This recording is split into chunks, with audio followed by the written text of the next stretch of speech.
कि काफ़ी समय से 1 महीना पहले से ये प्लानिंग चल रहा था यहाँ पर आने का, रात्रि प्रार्थना को लेने का।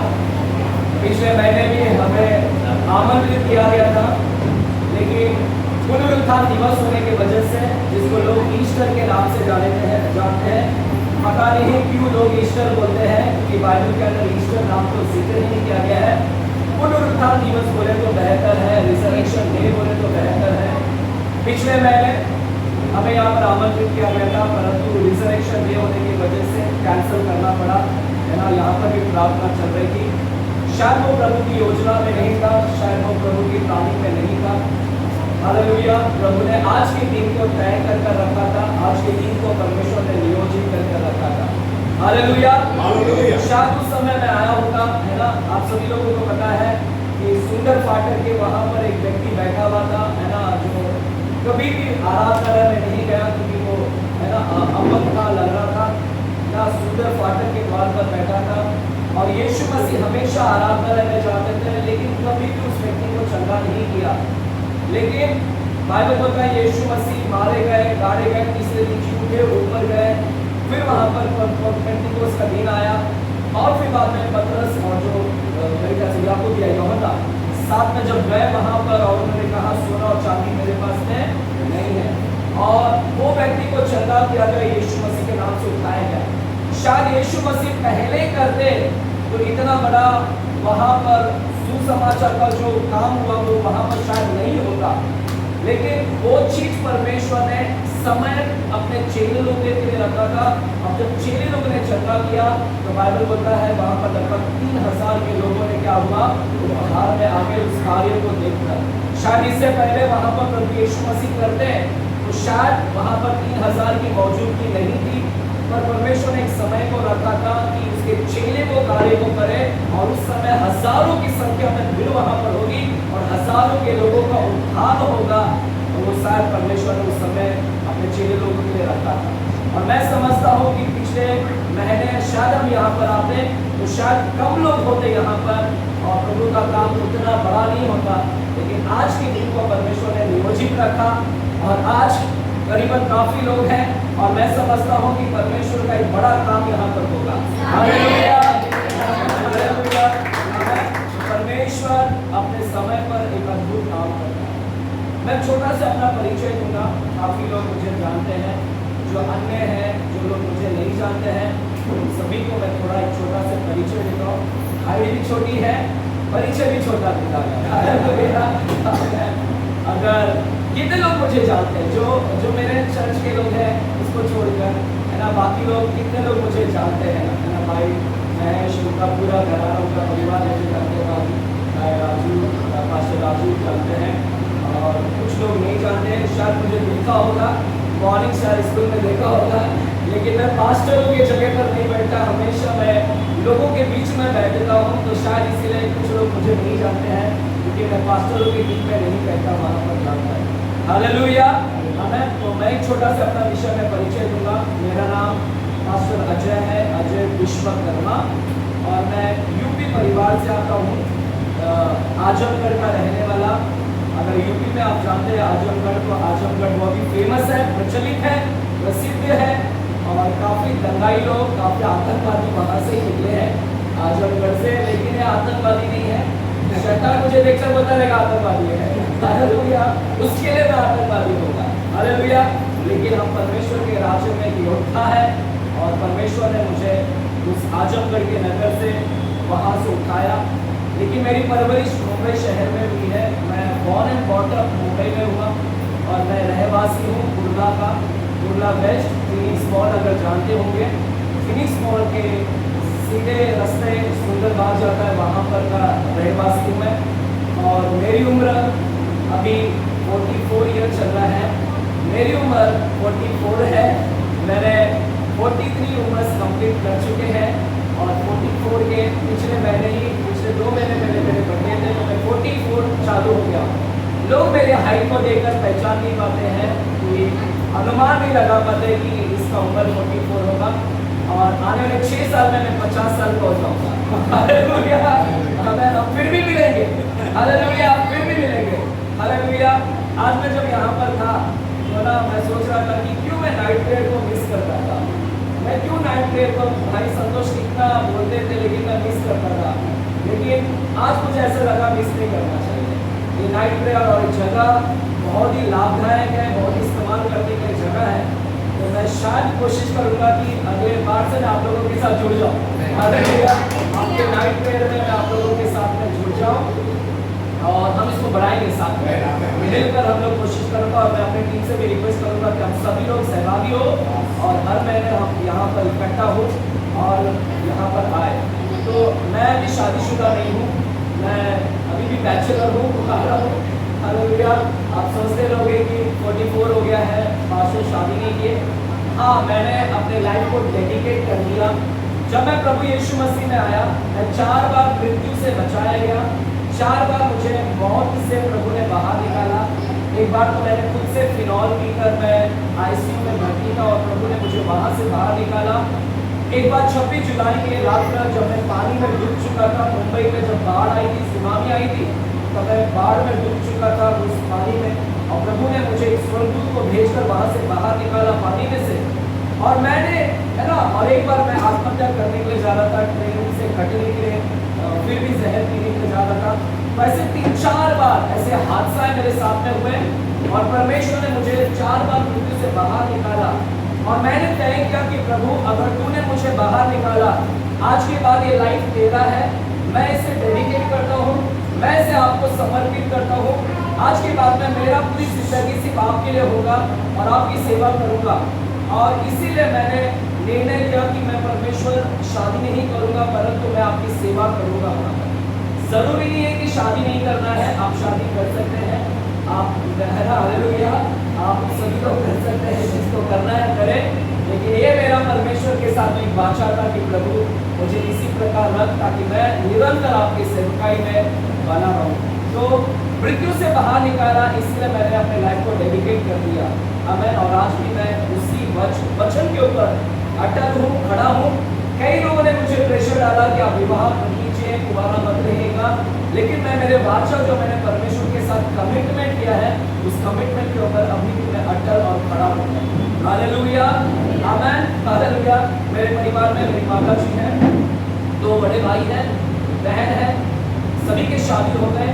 और वो जो बैठा है वो मेरा भाई का लड़का है, मेरा लड़का नहीं है, बट आप लोग मेरा लड़का भी बोल सकते हैं। तो भाई का लड़का है, तो वो भी प्रभु में है। तो हमारा परिवार सेवा करता है ना। तो प्रभु को मैं धन्यवाद देता हूँ कि ये छोटा से परिचय मेरा है। और जब मौका मिलेगा मेरे विषय में गवाही देने का, तो मैं ज़रूर आपको अपनी गवाही दूंगा कि किस प्रकार से एक यूपी परिवार का लड़का प्रभु में कैसे आया।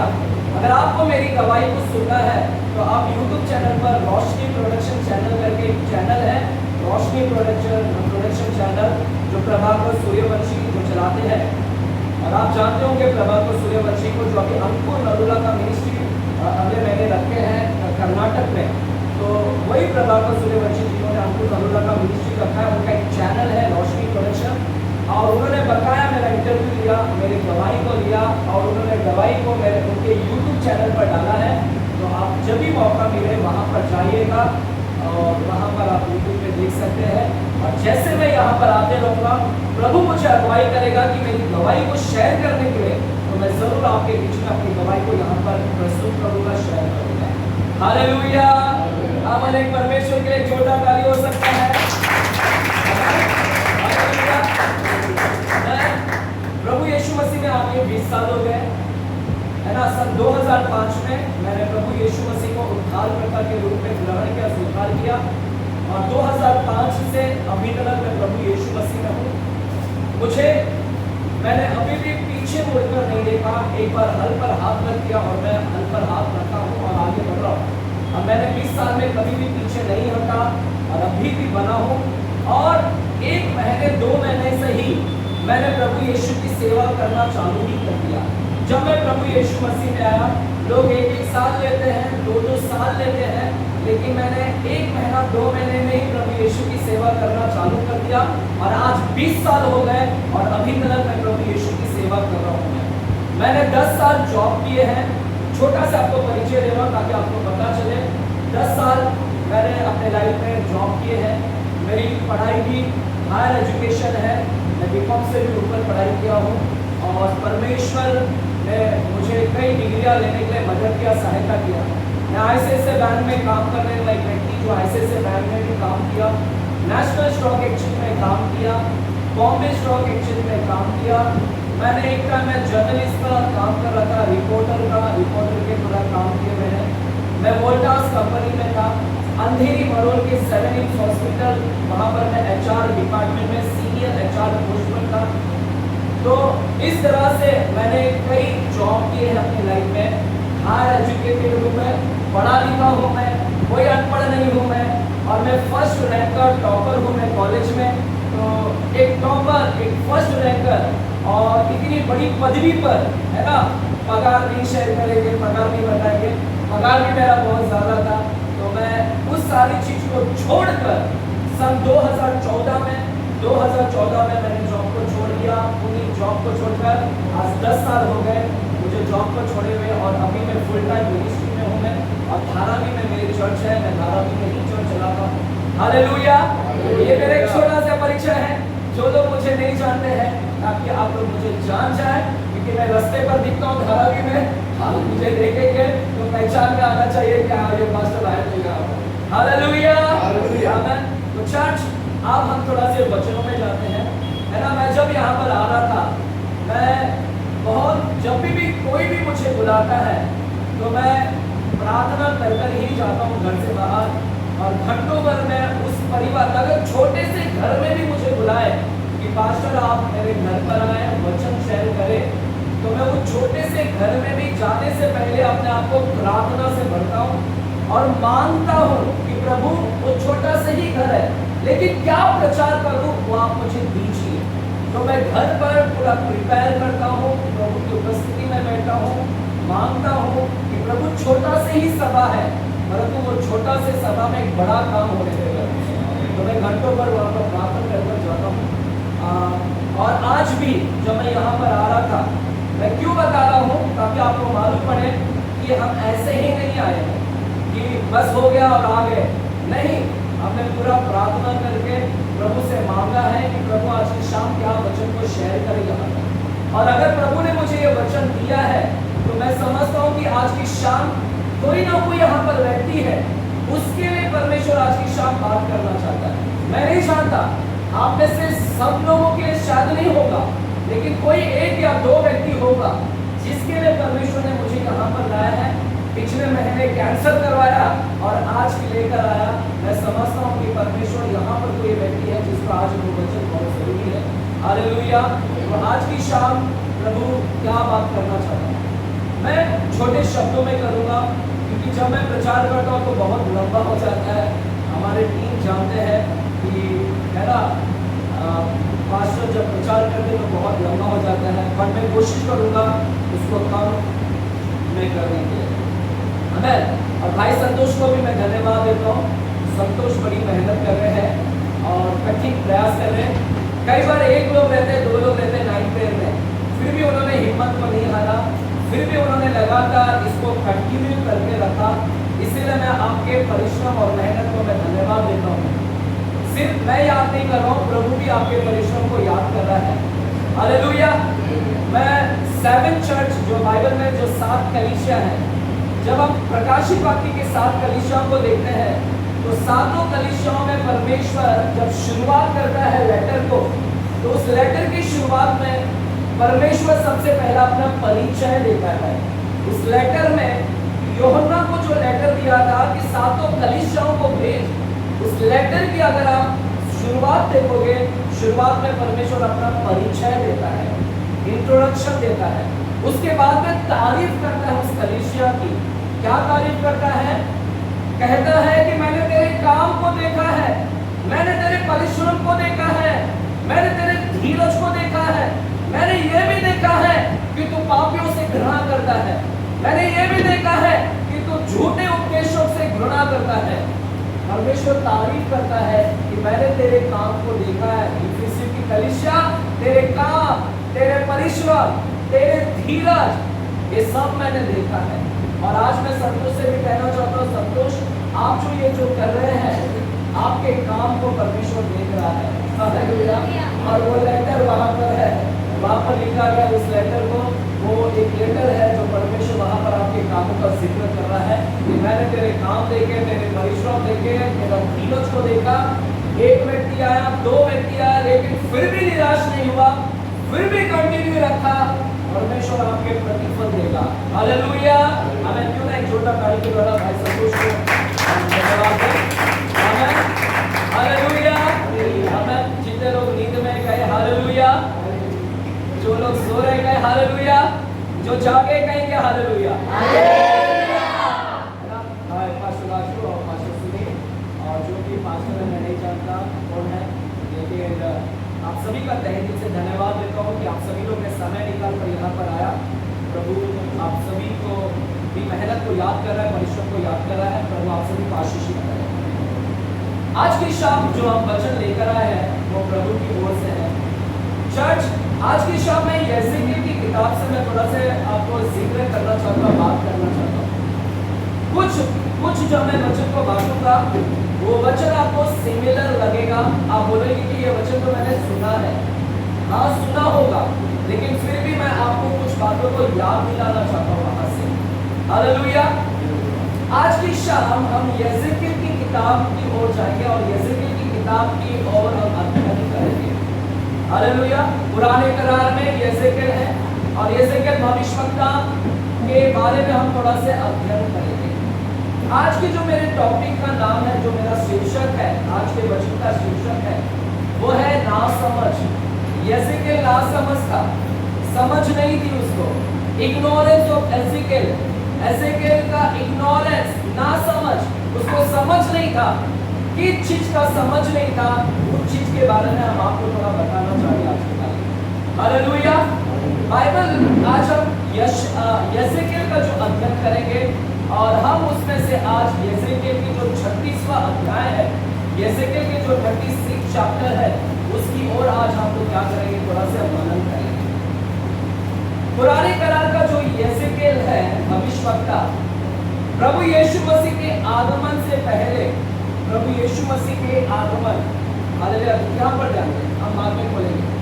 प्रभु यीशु मसीह के आगमन से तकरीबन 650 साल पहले, प्रभु यीशु मसीह के आगमन से पहले, पेंटिकोस के आगमन से पहले, करीबन लगभग 600-650 साल पहले यहेजकेल भविष्यवक्ता को परमेश्वर ने इस्तेमाल किया। परमेश्वर ने यहेजकेल भविष्यवक्ता को क्या किया, इस्तेमाल किया और कुछ बातों को उसको समझाया और कुछ बातों को उसको प्रकट किया। हालेलुया। आज जिस विषय के ऊपर हम चर्चा करने जा रहे हैं, आज जिस विषय के ऊपर हम मनन करने जा रहे हैं, वो है, क्या है वो आज किस विषय के ऊपर? आज जिस विषय के ऊपर हम चर्चा करने जा रहे हैं वो है नए करार में विश्वासियों का जीवन। सुनिएगा, आज जो विषय के ऊपर हम चर्चा करने जा रहे हैं, नए करार में विश्वासियों का जीवन। पेंटिकोस के समय, पेंटिकोस का जो काल आया था, उस काल में विश्वासियों का जीवन। पेंटिकोस के बाद में जो विश्वासी लोग इस पृथ्वी के ऊपर जन्म लिए, पेंटिकोस के बाद में जो लोग जन्म लिए, जो विश्वासी बन गए, आज हम उन लोगों के विषय में थोड़ा सा चर्चा करेंगे कि उन लोगों का जीवन कैसा होना चाहिए। चर्च सुनिएगा, पेंटिकोस के बाद, हम सभी पेंटिकोस के बाद आए हैं, हम सब पेंटिकोस के समय नहीं थे। पेंटिकोस के बाद में हमारा जन्म हुआ और पेंटिकोस के जन्म के बाद में एक विश्वासी का जीवन कैसा होना चाहिए, विश्वासियों का स्वभाव कैसा होना चाहिए, एक विश्वासी का जीवन कैसे होना चाहिए, विश्वासी का चारित्र कैसा होना चाहिए, एक विश्वासी का स्वभाव कैसा होना चाहिए, एक विश्वासी का जीवन व्यापन कैसा होना चाहिए, उसके ऊपर आज हम लोग क्या करेंगे, चर्चा करेंगे, मनन करेंगे। हालेलुया। हम जोर से बोलेंगे हालेलुया। आज की जो चर्चा हम मनन करने जा रहे हैं यहेजकेल की किताब से ही है, लेकिन यहेजकेल की किताब को जब हम करेंगे तो वहां पर हमें पता चलेगा कि परमेश्वर पेंटिकोस के काल में, पेंटिकोस के बाद में जो विश्वासी लोग जन्म लिए, हम जो जन्म लिए, हमारा जीवन कैसे होना चाहिए? आप सभी लोगों का जीवन कैसा होना चाहिए? हमारा स्वभाव कैसा होना चाहिए? हमारा चारित्र कैसा होना चाहिए? हालेलुया। हमारा जीवन व्यापार कैसा होना चाहिए? उसके विषय में हम लोग क्या करेंगे? हम मनन करेंगे। हालेलुया।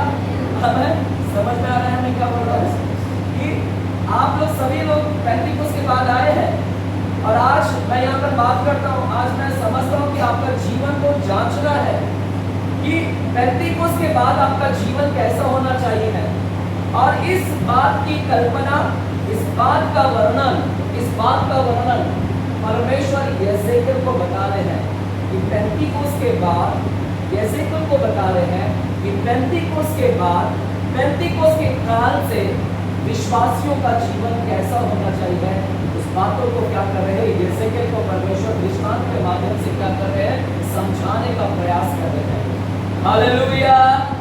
आमेन। चर्च सुनेगा, परमेश्वर यहेजकेल को इस्तेमाल कर रहा है। यहेजकेल को 650 साल पहले उस भविष्यवक्ता को इस्तेमाल किया, समझाने के प्रयास कर रहा है कि पेंटिकोस के बाद में नए करार का विश्वासियों का जीवन कैसे होना है। यहेजकेल मैं तुझे समझा रहा हूँ, सुन कि नए करार का विश्वासियों का जीवन कैसा होना चाहिए पेंटिकोस के काल के बाद, वो मैं तुझे समझा रहा हूँ। परमेश्वर ने उसको समझाया दृष्टांत के माध्यम से कि नए करार का विश्वासी का स्वभाव कैसा होना चाहिए। हालेलुया। कैसा जीवन को व्यापन करना चाहिए, कैसा चारित्र होना चाहिए। हालेलुया। प्रभु यीशु मसीह, परमेश्वर उसको बता रहे हैं यहेजकेल को कि यहेजकेल आने वाला युग ऐसा होगा, आने वाला समय ऐसा होगा, यहेजकेल आने वाला समय ऐसा होगा, ऐसा युग होगा कि मैं अपने पवित्र आत्मा को उंधेल दूंगा। मैं आने वाले समय पर यहेजकेल मैं अपनी पवित्र आत्मा को उंधेल दूंगा, और मेरे बच्चे, मेरी संतान उस पवित्र आत्मा से भर जाएंगे। मेरी संतान, मेरे बच्चे उस पवित्र आत्मा को जब मैं उंधेलूंगा, वे भर जाएंगे। They will be filled with the Holy Spirit. They will be baptized with the Holy Spirit. है ना? परमेश्वर क्या कह रहा है? यहेजकेल सुन जरा, सुनो ध्यान से। यहेजकेल आने वाला समय ऐसा युग होगा, ऐसा युग होगा कि मैं पवित्र आत्मा को उंडेलूंगा, और वो पवित्र आत्मा मेरे बच्चों को, मेरे संतानों को, हृदय को भर देगा, ऐसा भर देगा। वो समय काल आएगा, हालेलुया, भर देगा। और जब वो भर दिए जाएंगे, उनका स्वभाव कैसा होगा? वे जब बैप्टाइज हो जाएंगे, उनका स्वभाव कैसा होगा? उनका चरित्र कैसा होगा? उनका स्वभाव कैसा होगा? यहेजकेल मैं तुझे बता रहा हूँ कि जब भर दिया जाएगा तो उनका स्वभाव कैसा होगा। सुन तू चर्च, आप में से कितने लोग पवित्र आत्मा से बैप्टाइज हुए हैं? कितने लोग पवित्र आत्मा का बैप्टिज्म पाए हुए हैं? हालेलुया, है ना? यहेजकेल को बोल रहा है परमेश्वर कि यहेजकेल पवित्र आत्मा उंधेला जाएगा, भर दिया जाएगा, मेरे लोग बैप्टाइज हो जाएंगे। जब बैप्टाइज हो जाएंगे, उसके बाद उनका स्वभाव कैसा होगा, मैं तुझे बताने जा रहा हूँ। आप सुनना चाहते हैं कैसा स्वभाव होना चाहिए? आप बैप्टिज्म भरने के बाद जब हम बैप्टाइज हो जाते हैं ना, तो हमारा जीवन कैसा होना चाहिए वो आपको समझना है। और यही परमेश्वर यहेजकेल को बता रहा है कि भरने के बाद में कैसा होना चाहिए। हालेलुया चर्च, यहेजकेल बिल्कुल अनजान था। यहेजकेल बिल्कुल अनजान था, अंदाजा नहीं था उसको कि पवित्र आत्मा भरने के बाद में कैसा जीवन हो जाता है।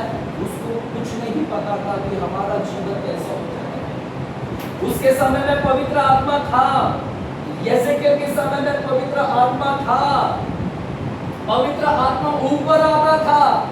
यहेजकेल को सिर्फ उसका ही अनुभव था कि पवित्र आत्मा ऊपर आता था, लेकिन पवित्र आत्मा भर जाएगा, भर देगा, और उसके बाद में जीवन कैसा होगा उसका अनुभव उसको बिल्कुल नहीं था।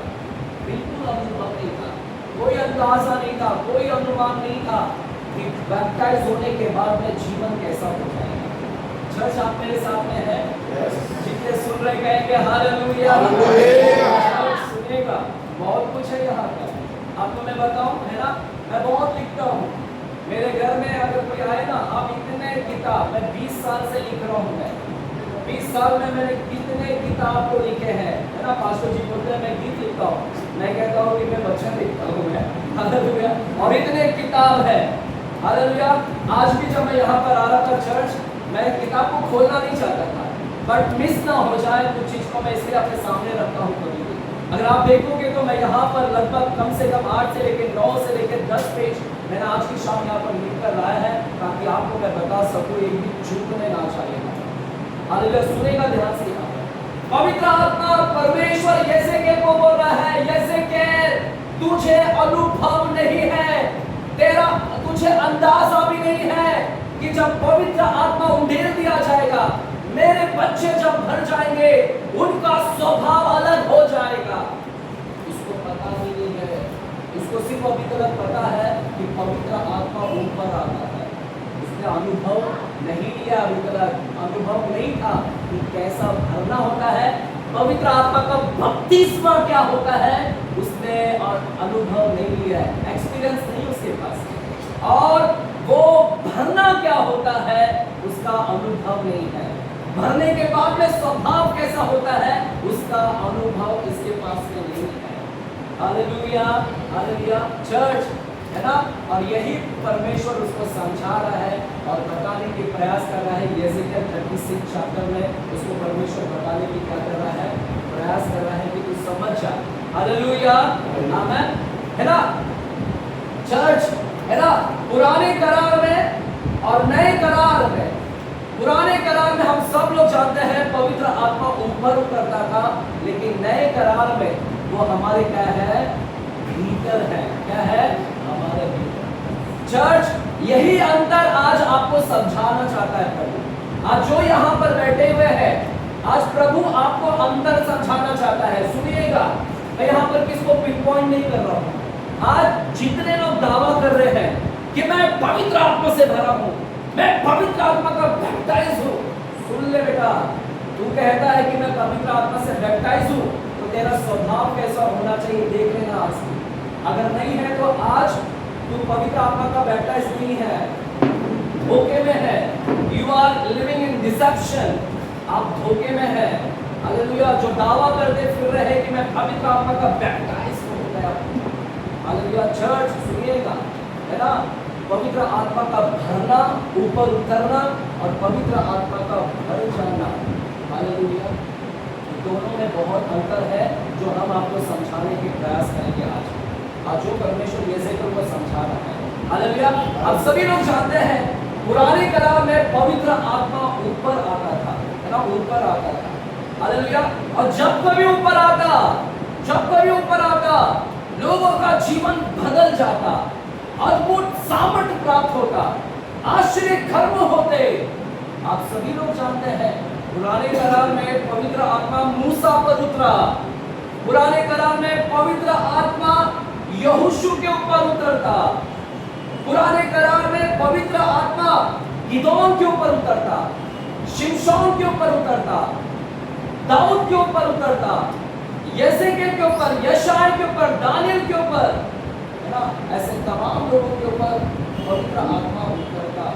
चर्च, सुनिएगा, और वे जब पवित्र आत्मा जब उनके ऊपर उतरता, वे सामर्थ्य से भर जाते थे, सामर्थ्य से भर जाते थे, और इतना सामर्थ्य से भर जाते कि अद्भुत काम होते, आश्चर्य कर्म होते। चर्च, सुनना, मैं अभी ऊपर की बात कर रहा हूँ, अंदर की नहीं है, अंदर का कुछ अलग है, वही आज आपको मैं बताने की प्रयास कर रहा हूँ। पुराने करार में जब पवित्र आत्मा उतरता तो एक अलग सामर्थ वहां पर दिखता।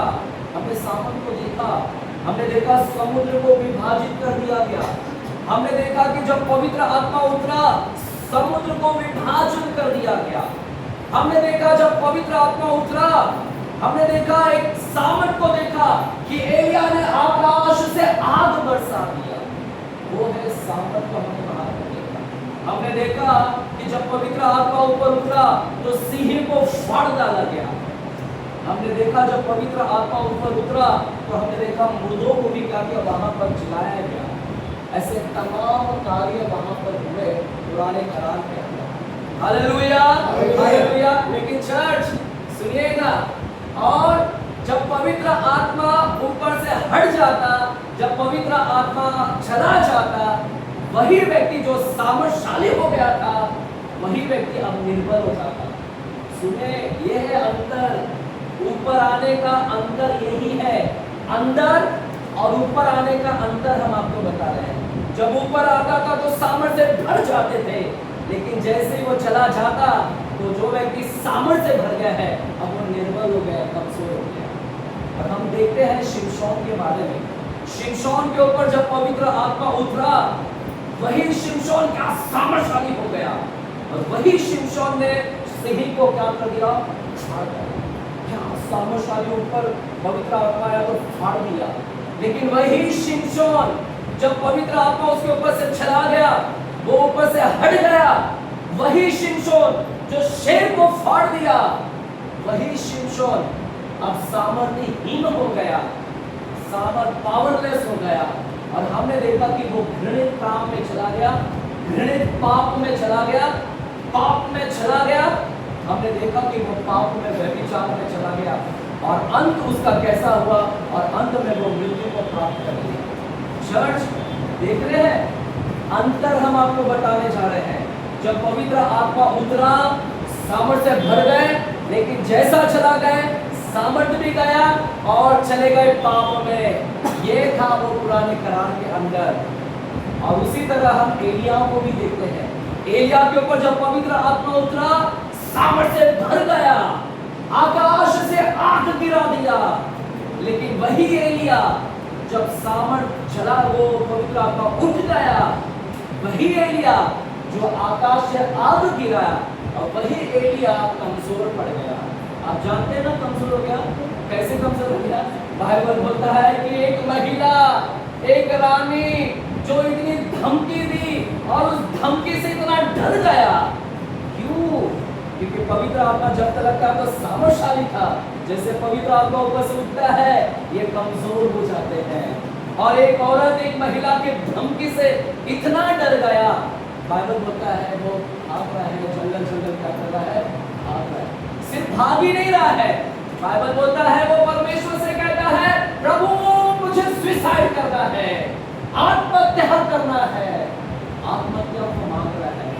ये है पुराने करार का, वहां पर पवित्र आत्मा जो यहेजकेल ने जो अब तक देखा था, यही देख रहा था। लेकिन यहेजकेल को आज परमेश्वर 650 साल पहले यहेजकेल को परमेश्वर कुछ बताने के प्रयास करने जा रहा है। यहेजकेल जो तूने अब तक देखा वो सिर्फ ऊपर को उतरते हुए देखा, लेकिन यहेजकेल आने वाला समय होगा, युग होगा, मैं अपने बच्चों पर, संतानों पर क्या करूंगा, पवित्र आत्मा को क्या करूंगा, उंडेल दूंगा मैं, और मैं, मेरे बच्चे भर जाएंगे, ऊपर नहीं, वे भर जाएंगे। और जो वे भर जाएंगे, उनका स्वभाव कैसा होगा वो मैं तुझे बताने जा रहा हूं। उनका चारित्र कैसा होगा, उनका लक्षण कैसा होगा, उनका गुण कैसा होगा, उनका व्यवहार कैसा होगा, उनका जीवन व्यापार कैसा होगा, ये से मैं तुमको क्या करने जा रहा हूँ, बताने जा रहा हूँ। हालेलुया। चर्च है क्या मेरे साथ? जोर से एक परमेश्वर की आराधना और हालेलुया करेंगे। जोर से जोर से। इस तरफ से नहीं आ रहा है, यहाँ पर कोई नहीं है, चले गए, सो गए, जोर से बोले हालेलुया। बोलेगा ये की हालेलुया। अभी भी दो ही लोग, और जोर से हालेलुया। चलिए मिलकर पंजाबी वाला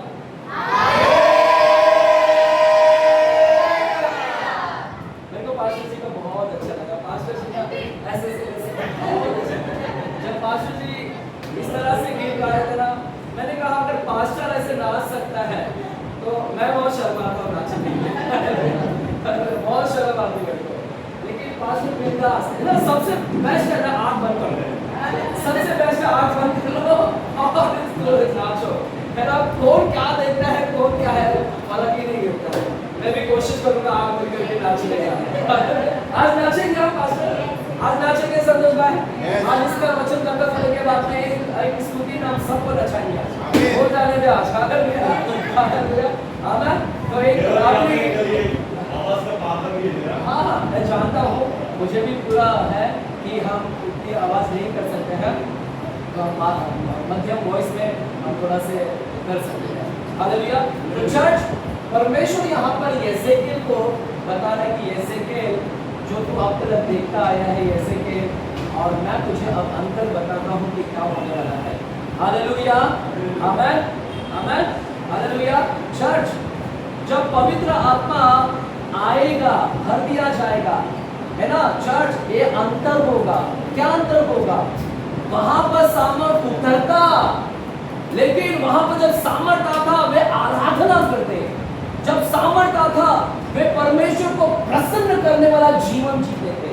सुनो, जब सामर्थ आता, जब ऊपर आता, तो वे आराधना करते, स्तुति करते, परमेश्वर को प्रसन्न करने वाला जीवन जीते। हालेलुया। और कुछ क्षण के लिए वह होता, लेकिन जब पवित्र आत्मा हमारे भीतर आएगा, वो कुछ क्षण के लिए नहीं होगा। जब वो आएगा, वो निरंतर हमारे लिए होगा, सर्वदा के लिए होगा, कि हम सर्वदा के लिए क्या करेंगे? आराधना करेंगे, प्रशंसा करेंगे, स्तुति करेंगे। हालेलुया। हालेलुया। चर्च, है ना, आप लोगों को लग रहा है सब कुछ सुना हुआ है, लेकिन थोड़ा से अभी गहराई में जाएंगे, अभी थोड़ा थोड़ा किनारे पे है, ना गोताखोर लगाएंगे। चर्च, आप में से कितने लोग न्यूज़ देखते हैं? कितने लोग न्यूज़ देखते हैं? कितने लोग ने जबलपुर का न्यूज़ देखा? जबलपुर का न्यूज़ देखा, जो बर्फी कौन सा डैम, कैसे एक क्रूज पलट गया वहां पर। कितने लोग ने न्यूज़ देखा? मैं आप देख सकता हूँ। चर्च, उसके लिए हम आज प्रार्थना करेंगे, है ना। प्रभु ने मुझे यहाँ पर रहते हुए ना बात किया कि आज उसके लिए प्रार्थना करना, उस परिवार के लिए। कैसे एक महिला, कैसे एक माँ 4 साल के बच्चे को लेकर ऐसी तड़पते हुए, मुझे लग रहा वो पानी में तड़प रही होगी, लेकिन अंत तक उसने अपने बच्चे को नहीं छोड़ा। वो बच्चा भी वहाँ पर तड़पता होगा, और दोनों माँ और बेटा, 4 साल का लड़का ऐसी पकड़े, दोनों मर गए। और जब उनका लाश निकाला गया, माँ ऐसे पकड़ी हुई थी, कसकर पकड़ी हुई थी। आपने अगर न्यूज़ नहीं देखा, कितना दर्दनाक वो हादसा, न्यूज़ समाचार है, कितना दर्दनाक है। एक माँ समझ सकती है अपने बेटे पर कैसा वहाँ पर मृत्यु। हालेलुया। चर्च, आज हम प्रार्थना करेंगे उन सारे परिवार के लिए जिन्होंने अपने परिजनों को खोया है, जिन्होंने अपने लोगों को खोया है, रिश्तेदार को खोया है। तो मैं सारे जितने भी प्रार्थना योद्धा है, आप सभी से निवेदन करूँगा कि इस पॉइंट को आप रखिएगा, और इसके लिए हम प्रार्थना करेंगे आज की शाम। हालेलुया। करेंगे ना हम लोग जबलपुर के लोगों के लिए, है ना। वे भी हमारे भाई है, वे भी हमारे बहन है। हालेलुया। वे भी माता है ना चर्च, है ना। तो परमेश्वर यहाँ पर बता रहा है कि जैसे कि सुन, मैं कुछ करने जा रहा हूँ, और समझाने की प्रयास कर रहा है। चलिए मेरे साथ भी यहेजकेल की 36 चैप्टर में जाते हैं। यहेजकेल की किताब 36 चैप्टर में हम जाते हैं। यहेजकेल 36वां अध्याय, और परमेश्वर वहाँ पर 25वां वचन की ओर से हम गौर करेंगे। चलेगा, 25 वचन से लेकर 30 वचन तक हम पढ़ेंगे। कोई अगर ऊंचे स्वर में पढ़ सकता है तो पढ़िएगा। 36 अध्याय 25 वचन से लेकर 30 वचन तक पढ़ेंगे। मैं तुम पर शुद्ध जल छिड़कूंगा और तुम शुद्ध हो जाओगे, और मैं तुमको तुम्हारी सारी अशुद्धता और मूर्खों से शुद्ध करूंगा। मैं तुमको नया मन दूंगा, और तुम्हारे भीतर नई आत्मा उत्पन्न करूंगा, और तुम्हारी देह में से पत्थर का हृदय निकाल कर तुमको मांस का हृदय दूंगा। मैं अपनी आत्मा तुम्हारे भीतर लेकर ऐसा करूंगा कि तुम मेरी विधियों पर चलोगे, और मेरे नियम को मानकर उनके अनुसार करो। तुम इस देश में बसोगे जो मैंने तुम्हारे पुत्रों को दिया, और तुम मेरी प्रजा ठहरोगे, और मैं तुम्हारा परमेश्वर करूंगा। मैं तुमको तुम्हारी सारे अशुद्धताओं से छुड़ाऊंगा, और अन्य पूर्वजों के भाग्य देकर उसे बढ़ाऊंगा, और तुम्हारे बीच आकर डालूंगा। मैं वृक्षों के फल और नीम के फल बढ़ाऊंगा, कि जातियों में आता है मार्ग के तुम्हारी नाम रहेगा। आमीन। चर्च, 36 चैप्टर के 25 वचन से लेकर 30 वचन की ओर आज हम लोग थोड़ा मनन करेंगे। परमेश्वर 650 साल पहले यहेजकेल भविष्यवक्ता को यही बताने की समझाने की प्रयास कर रहा है कि यहेजकेल आने वाले समय में जब मैं पवित्र आत्मा उड़ेलूंगा, जब घर जाएंगे, उनका जीवन कैसा होगा वो मैं तुझे बताने चाह रहा हूँ।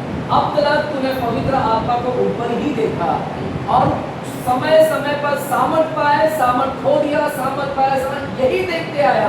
लेकिन यहेजकेल आने वाले समय में मैं कुछ ऐसा करने जा रहा हूँ कि वो सामर्थ बना रहेगा, वो आश्चर्य कर्म बना रहेगा, वो आराधना बना रहेगा और लोगों का जीवन कैसा हो जाएगा वो मुख्य बातें को बताने जा रहा है। पहला पॉइंट, जब हम 25वें वचन की ओर जाते हैं, 25वां वचन पर यहाँ पर परमेश्वर 5 बातों को बता रहा है। यहाँ पर परमेश्वर 5 बातों को बताने जा रहा है यहेजकेल को कि 5 बातों को तुम देख ले कि मैं क्या करने जा रहा हूँ और आने वाले समय में लोगों का जीवन कैसा होगा। पहला लिखा है, परमेश्वर कहते हैं 25वां वचन पर, मैं तुम पर शुद्ध जल छिड़कूंगा और तुम शुद्ध हो जाओगे। मैं आगे थोड़ा से पढ़ता हूँ। मैं तुमको तुम्हारी सारी अशुद्धता और मूर्खों से शुद्ध करूंगा। मैं तुमको नया मन दूंगा, तुम्हारे भीतर नई आत्मा उत्पन्न करूंगा, तुम्हारे देह में से पत्थर का हृदय निकाल कर तुमको मांस का हृदय दूंगा। मैं अपनी आत्मा तुम्हारे भीतर देकर ऐसा करूंगा कि तुम मेरी विधियों पर चलोगे और मेरे नियमों को मानकर उनके अनुसार करोगे। 29 वचन को मैं पढ़ता हूँ। मैं तुमको तुम्हारी सारी अशुद्धता से छुड़ाऊंगा। बस मैं यहाँ पर खत्म करना चाहूंगा। अंत में प्रभु ने कहता है, मैं तुमको तुम्हारी सारी अशुद्धता से क्या करूंगा? छुड़ाऊंगा। यहाँ पर 5 बातों को मैं थोड़ा आज आपको बताना चाहता हूँ। जो बैप्टिज्म पाए हुए लोग, जो लोग दावा करते हैं कि हम पवित्र आत्मा पाए हैं, और सुनिएगा आपका जीवन कैसा होना चाहिए। परमेश्वर कहते हैं 25वां वचन में, मैं तुम पर शुद्ध जल छिड़कूंगा और तुम क्या हो जाओगे? शुद्ध हो जाओगे। क्या हो जाओगे? शुद्ध हो जाओगे। बोलो शुद्ध हो जाओगे। शुद्ध हो जाओगे। बाजू को बोलो शुद्ध हो जाओगे। क्या हो जाओगे? मैं तुम पर शुद्ध जल छिड़कूंगा और तुम क्या हो जाओगे? पहला पॉइंट याद रखिएगा, आप जो पवित्र आत्मा से भर दिया जाएंगे, जब पवित्र आत्मा जब उन लोगों उनके संतानों को भर देगा, बैप्टाइज हो जाएंगे, तो पहला उनका स्वभाव दिखेगा कि वे जब भर दिया जाएगा, मैं उन पर शुद्ध जल छिड़कूंगा, वे शुद्ध हो जाएंगे। वे क्या हो जाएंगे? शुद्ध हो जाएंगे। यह है पहला। भी हमको जांचना है इन 5 बातों को। आज मैं 5 बातें बताने जा रहा हूँ। इन 5 बातों को जांचना, जांचना क्या ये 5 बातें मेरे अंदर हो रहा है क्या? क्या मेरा स्वभाव में परिवर्तन आया क्या? क्या मेरे चारित्र में परिवर्तन आया क्या? पवित्र आत्मा तो आज मेरे अंदर आया, लेकिन ये 5 लक्षण मेरे अंदर दिख रहे हैं क्या? आज आपको इवैल्यूएट करना है। You have to evaluate yourself. आपको जांचना है कि क्या मेरे अंदर वो है क्या नहीं दिख रहा है। पहली बात है, प्रभु ने कहा, मैं तुम पर शुद्ध जल छिड़कूंगा और तुम शुद्ध हो जाओगे। यह है पहला सीढ़ी। यह है पहला सीढ़ी। यह है पहला। अगर आप लिख रहे हैं तो लिखिएगा, शुद्ध हो जाओगे। You will be sanctified. You will be sanctified. तुम शुद्ध हो जाओगे, शुद्ध किए जाओगे। यह है पहला सीढ़ी। यह है पहला चरम। यह है पहला पायदान। This is the first ladder. यह हमारा पहला सीढ़ी है। पहला सीढ़ी है शुद्ध होना। बोलिए शुद्ध होना। पहली सीढ़ी क्या है? शुद्ध होना, पवित्र होना। यानी यीशु मसीह के लहू के द्वारा, यीशु मसीह के लहू के द्वारा तुम अपने आप को शुद्धता में लेकर जाओगे। पहला पॉइंट, यीशु मसीह के लहू के द्वारा हम अपने आप को शुद्धता में लेकर जाएंगे। यह है पहला हमारे अंदर पवित्र आत्मा से भरा हुआ व्यक्ति। यह है आपका पहला स्वभाव। ये मेरे लिए भी है, या आपके लिए, अकेले के लिए, मेरे लिए भी है। परमेश्वर ने पहला मुझसे बात किया तो ये मेरे लिए है, ये मेरे लिए भी है और आपके लिए भी है। ये परमेश्वर पहला है, पहला सीढ़ी याद रखेगा, पहला पायदान, पहला चरण है, परमेश्वर कहता है कि वो शुद्ध होगा, पवित्र होगा। यानी यीशु मसीह के लहू के द्वारा हमें शुद्धिकरण की ओर जाना है। हमारा पहला सीढ़ी है शुद्धिकरण की ओर। इसलिए पहला यूहन्ना क्या कहता है, बोलिएगा, पहला यूहन्ना की किताब 1 अध्याय 7वां वचन क्या कहता है? पहला यूहन्ना 1 अध्याय 7वां वचन क्या कहता है? पहला यूहन्ना 1 अध्याय और 7वां वचन को पढ़िएगा, क्या लिखा गया है? क्या लिखा है वहां पर? पढ़िएगा वचनों में, पेज नंबर 333 पढ़िएगा। मिला? पेज नंबर 333, पहला यूहन्ना। चलिए, यदि जैसा वह ज्योति में है वैसे हम भी ज्योति में चले तो एक दूसरे से सहभागिता रखते हैं, और उसके पुत्र यीशु का लहू हमें सब पापों से क्या करता है? शुद्ध करता है। यीशु का लहू हमें क्या करता है? शुद्ध करता है। चर्च, पहला सीढ़ी, पहला पायदान, जब पवित्र आत्मा उंडेला जाएगा, व्यक्ति का जीवन कैसा होगा? जैसे कि एक व्यक्ति का जीवन होगा कि वो शुद्ध होगा, वो पवित्र होगा। तो हमारा पहला सीढ़ी है शुद्ध होना, पवित्र होना। ये हमारा पहला सीढ़ी है। कैसे होंगे शुद्ध? यीशु मसीह का लहू, उसके पुत्र यीशु मसीह के लहू के द्वारा हम शुद्ध किए जाएंगे। यीशु मसीह के लहू के द्वारा हम क्या किए जाएंगे? शुद्ध किए। यह है हमारा पहला सीढ़ी कि शुद्ध होना, पवित्र होना। हालेलुया। यीशु मसीह के लहू के द्वारा। तो विश्वासी हो या अविश्वासी, विश्वासी हो या ये अविश्वासी, सबसे पहला मुख्य चीज जो आवश्यकता है, सबसे पहली आवश्यकता है, वह है शुद्धिकरण होना। शुद्धिकरण होना। हालेलुया। शुद्धिकरण, पापों से शुद्ध होना, पापों से क्षमा होना, पापों से क्षमा पाना। यह है हमारा पहला सीढ़ी, पहला पायदान, शुद्धिकरण होना। हालेलुया। जड़ सुनते रहिएगा, आगे बहुत सारे डिटेल है, अभी थक ना जाना। मैं बार बार बोलूंगा, थक नहीं जाना, खड़े रहे, बनाए रखे, क्योंकि आगे बहुत सारे यहाँ पर सीखने के लिए मिलेगा।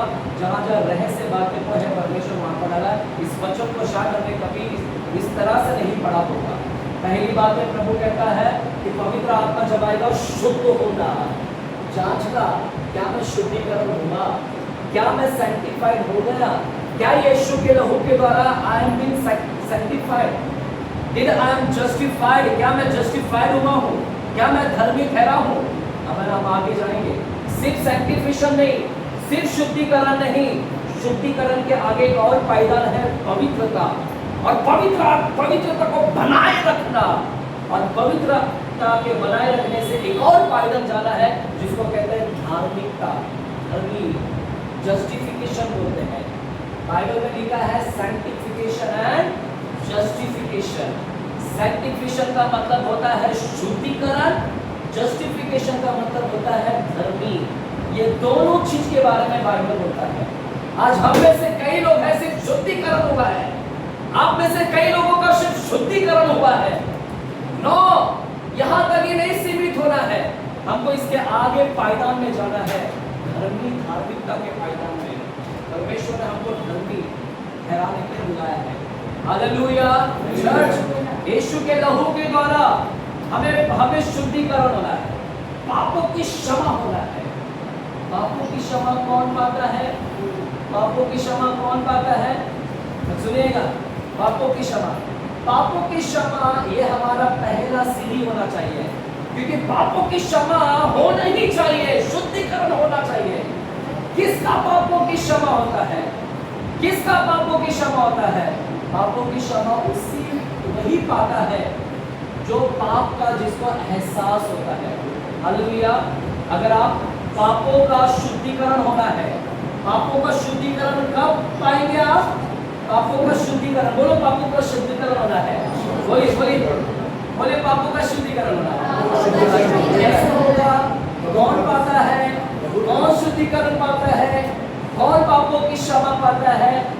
वही पाता है, वही व्यक्ति शुद्धिकरण होता है जिसको पाप का एहसास है, जिसको पाप का स्मरण है, जिसको पाप का ज्ञान है कि हाँ ये पाप है, मैं पापी हूँ, मैं अधर्मी हूँ, मुझे शुद्धिकरण की आवश्यकता है।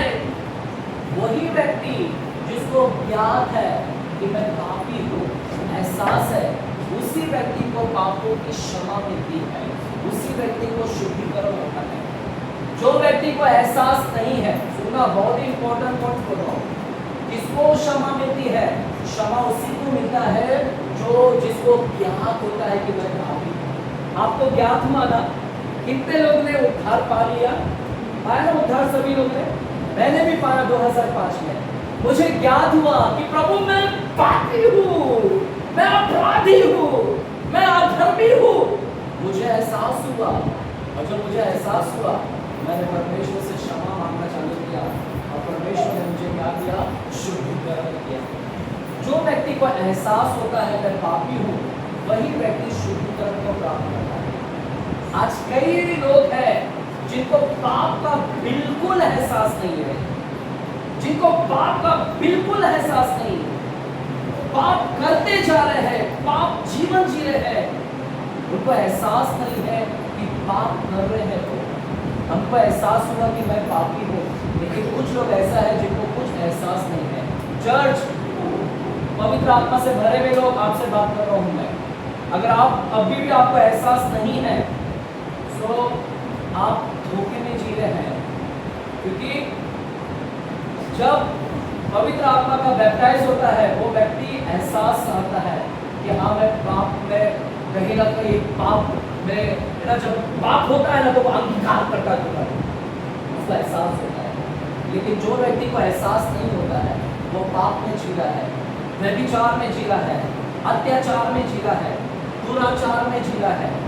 आज कई लोग पाप में जी रहे हैं क्योंकि उनको पाप का एहसास नहीं है, उनको फर्क ही नहीं गिर रहा है कि मैं पाप कर रहा हूँ, और इसीलिए वो पापों की क्षमा नहीं मांगते, पापों की क्षमा, और इसीलिए उनको क्षमा नहीं मिलता, उनका पाप शुद्धिकरण नहीं होता, क्योंकि उनको एहसास ही नहीं है।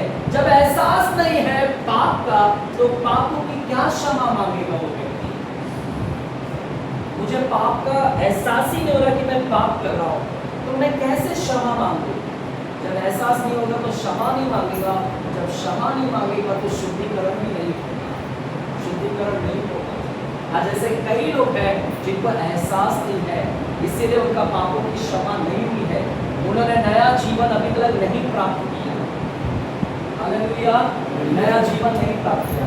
नया जीवन वही प्राप्त करता है, नया जीवन वही प्राप्त करता है जिसको पापों का क्या होता है? एहसास होता है।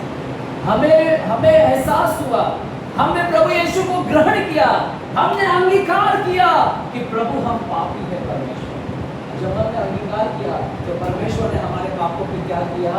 शुद्धिकरण किया है ना। आपको एहसास हुआ कि नहीं? कितने लोगों को एहसास हुआ कि हाँ मैं पापी हूँ, है ना? हुआ आज से उद्धार के पहले, जब उद्धार के समय में कितने लोगों को हुआ? आप बाकी लोगों को नहीं? ऐसे आ गए यीशु मसीह में? ये धोखा है आपके अंदर चर्च, ये धोखा है। मैं जानता हूँ कि कुछ लोग हाथ नहीं उठाते हैं, मैं भी कभी कभी भीड़ में रहता तो हाथ नहीं उठाता, हालेलुया, है ना। आप सभी लोगों ने पापों का एहसास हुआ, प्रभु के पास आए। ये है हमारा पहला फायदा कि हमें पापों की क्षमा होना चाहिए, शुद्धिकरण होना चाहिए, हालेलुया। और सिर्फ शुद्धिकरण नहीं, यहाँ पर स्टॉप नहीं होना बेटा, शुद्धिकरण नहीं, शुद्धिकरण के आगे एक और फायदा है, वो पवित्रता, पवित्रता को बनाए रखना। ये है हमारा मेन, पवित्रता को बनाए रखना। पवित्र आत्मा से भरने के बाद में, देख रहे अंतर, देख रहे, भरने के बाद में वो पवित्रता को बनाए रखता है। वहां पर नहीं होता था ये चीज, वहां पर नहीं होता था यहेजकेल, लेकिन यहेजकेल आने वाले समय में लोगों को शुद्धिकरण होगा, वे पवित्रता को बनाए रखेंगे और एक और पायदान में जाएंगे, धर्मी जीवन में जिएंगे। धर्मी जीवन, धर्मी जीवन। क्या आप जी रहे धर्मी जीवन? क्या धार्मिक जीवन है? धार्मिकता का सोच, धर्मी, राइट, एवरीथिंग राइचियस। राइचियस का मतलब है right, to do everything right, हम राइट कर रहे हैं?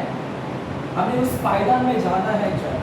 हालेलुया। हालेलुया। चर्च, क्या मेरी हिंदी ज्यादा ये जा रही है? Hallelujah, hallelujah. समझ में आ रहा है क्या? Yes, yes. आमेन। चर्च सुनिएगा, हमें एक और पायदान में जाना है। नॉट ओनली सैंक्टिफिकेशन, सैंक्टिफिकेशन के अलावा हमें जस्टिफिकेशन तक भी जाना है, वो धार्मिकता तक जाना है। हमें धर्मी बनना है, धर्मी। That the Lord says that these people are righteous people. Hallelujah. हम यीशु के नाम के द्वारा धर्मी ठहराए गए, लेकिन हमारे कार्य में भी धार्मिकता दिखना चाहिए। हमारे सोच में धार्मिकता, हमारे विचार में धर्मी होना चाहिए, धार्मिकता होना चाहिए। क्या वो है? पवित्र आत्मा से भरने के बाद में ये होगा उनका स्वभाव लोगों का। अब अपने आप को जांचना, क्या मेरा स्वभाव ऐसा हुआ कि नहीं? पहला लक्षण में मैं पास हुआ या फेल हो गया? अगर फेल हो गया है तो आज प्रभु से कहना कि प्रभु मैं अभी तक पवित्र आत्मा का जैसा बैप्टाइज होना चाहिए वैसा नहीं हुआ परमेश्वर, मेरे अंदर अभी भी वही पुराने लक्षण है परमेश्वर। हालेलुया। और पवित्र आत्मा परमेश्वर दयालु है और परमेश्वर आपको सहायता करेगा, मदद करेगा। हालेलुया। दूसरा पॉइंट यहाँ पर मैं थोड़ा से शॉर्ट करते हुए दूसरा पॉइंट की ओर आपको लेकर जाना चाहता हूँ। हम जाएंगे यहाँ पर 25वां वचन पर लिखा है, मैं तुम पर शुद्ध जल छिड़कूंगा, तुम शुद्ध हो जाओगे। पहला, शुद्ध हो जाओगे। शुद्धिकरण होगा, पवित्रीकरण होगा, धार्मिकता होगा। ये चीज याद रखना, पहला हमारा पॉइंट है। और लिखा है, मैं तुमको तुम्हारी सारी अशुद्धता और मूर्तों से शुद्ध करूंगा। दूसरा पॉइंट क्या है?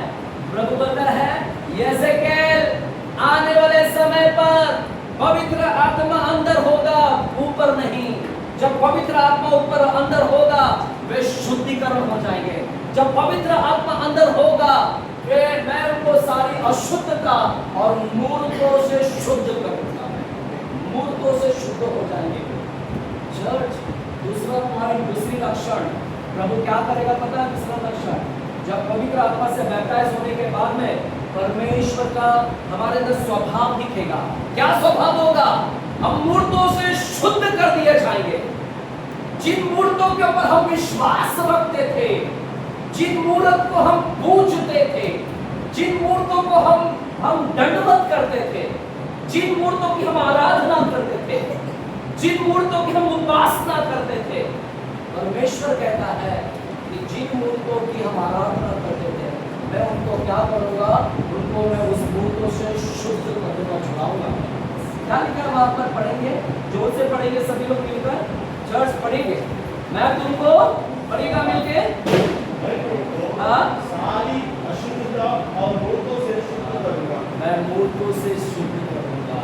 यानी जिन मूर्तों की आराधना, जिन मूर्तों की उपासना, जिन मूर्तों को पूजते हैं, जिन जिन जिन जिन जिन है ना, वो पत्थरों को पूजते हैं, हालेलुया, जिसकी उपासना आराधना करते हैं, जो सृष्टिकर्ता को छोड़कर बनी हुई सृष्टि की आराधना करते हैं, मैं ऐसा करूंगा कि मैं अपने लोगों को मूर्तों से क्या करूंगा?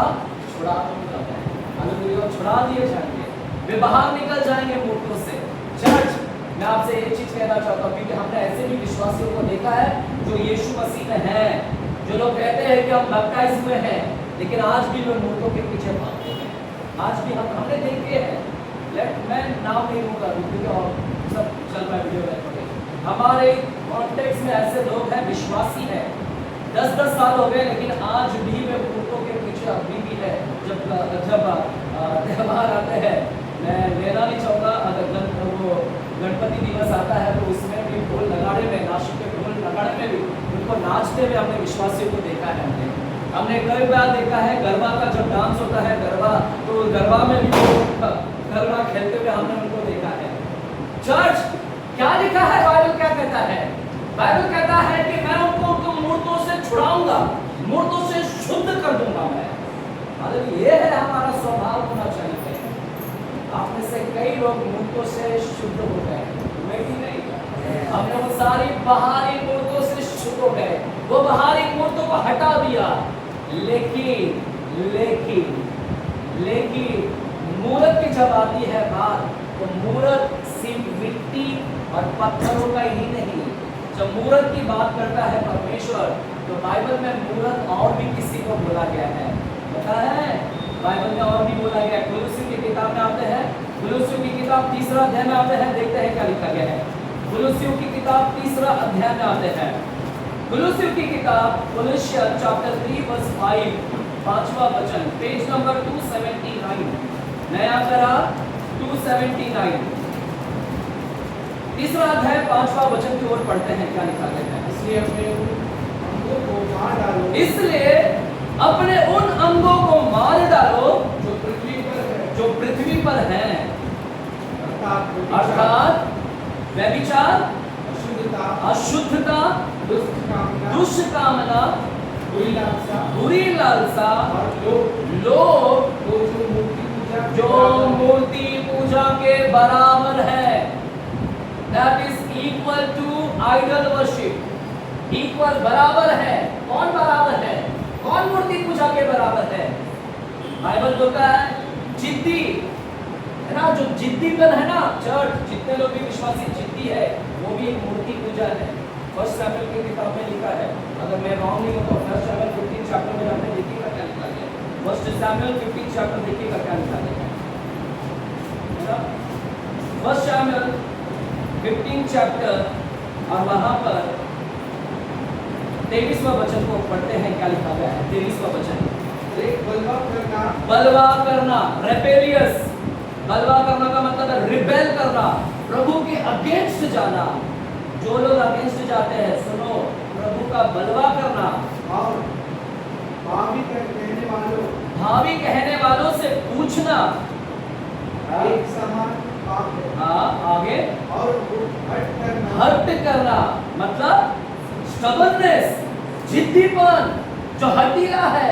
अब सुनो, हटीले लोग, हट करना मूर्तों और देवताओं, ग्रह देवताओं के पूजा के तुल्य, हट करना मूर्तों के तुल्य है। हट करना किसके तुल्य है? तुल्य का मतलब बराबर है। किसके बराबर है हट करना? जब आप स्टबर्नेस करते हैं ना, वो मूर्ति पूजा है, बाइबल बोलता है। अब बोलिए मुझे कि हम में से कई विश्वासी लोग ने मूर्ति को तो हटा डाला, लेकिन बाइबल को हमें कई और मूर्ति की परिभाषा देता है, कई और मूर्तियों का डेफिनेशन देता है। बाइबल बोलता है और भी मूर्तियां हैं जिसको हमको निकालना है, जिसको हमको हटाना है, जिससे हमको शुद्ध होना है। क्योंकि बाइबल बोलता है यहेजकेल जब पवित्र आत्मा से भर दिए जाएंगे, वे मूर्तों से शुद्ध हो जाएंगे। अब अपने आप को जांचना, क्या मैंने इन सारी मूर्तों को जो अभी मैंने बाइबल में पढ़ा उसको मैंने हटाया कि नहीं? क्या मैंने दुष्कामना को हटाया? क्या मैंने व्यभिचार को हटाया? क्या मैंने लालच को हटाया? क्या मैंने लालसाओं को हटाया? क्या मैंने हटीला जो हट करता हूं वो चीज को मैंने हटाया क्या अपने जीवन से?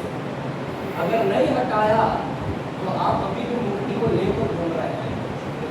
नया करार का विश्वासी, नया करार का विश्वासी सुनो, नए करार का विश्वासी जो पवित्र आत्मा से भरे बैप्टाइज्ड है, उनका स्वभाव, उनका चारित्र ऐसा होना चाहिए। उनका चरित्र होगा कि वो मूर्तों से शुद्ध होगा। अगर आप अभी भी लेकर चल रहे हैं, इसको हटाना बहुत जरूरी है। Hallelujah, hallelujah. मूर्ति किसको बोलते हैं? आप सभी लोग जानते हैं, जिसको हम ज्यादा पूजते हैं, जिसको हम ज्यादा वैल्यू देते हैं, जिसके बारे में ज्यादा सोचते हैं रात दिन, जिसके बारे में ज्यादा सोचते हैं रात दिन, वो मेरे लिए मूर्ति है। आपका पति, सीधी रात पति पति, बस पति पति पति भी आपने मूर्त बना लिया। दिन रात पत्नी पत्नी पत्नी पत्नी पत्नी को मूर्त बना लिया। मेरा बच्चा मेरा बच्चा मेरा बच्चा, बच्चा मूर्त बन गया तेरे लिए। Mobile mobile mobile, my wife my wife, आजकल मोबाइल वाइफ बन गई है। डाइवोर्स दे देंगे लेकिन मोबाइल से कभी डाइवोर्स दे देंगे। आज विश्वासी को बोलो डाइवोर्स देने के लिए, पास्टर क्या बोल रहे डाइवोर्स देने के लिए? आपको अपने पत्नी से नहीं बोल रहे, आपको मोबाइल से बोल रहे डाइवोर्स देने के लिए।